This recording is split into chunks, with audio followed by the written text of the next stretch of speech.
Hello दोस्तों, आप सुन रहे हैं सुपर न्यूज भोजपुरी में। स्वागत है। यानी कि खेसारी लाल यादव का एक और न्यू देवी गीत रिलीज हो गया है।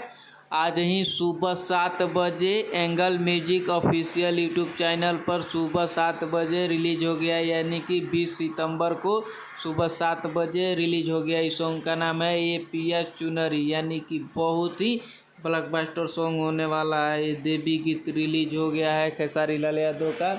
इस सॉन्ग को गाए हैं खेसारी लाल यादव और संगीत से सजाए हैं आर्या शर्मा जी और गीत को लिखे हैं टुनटुन यादव। यानी कि बहुत ही सुपर हाई क्वालिटी का वीडियो शूटिंग किया गया है और इसमें वीडियो डायरेक्टर हैं मनोज विश्वकर्मा जी। यानी कि एक्ट्रेस है दिव्या यादव। यानी कि एंगल म्यूजिक से सुबह 7 बजे आज ही रिलीज हुआ है। जाइए इस सॉन्ग को खूब सारा प्यार आशीर्वाद दीजिए और अपना चैनल को मेरा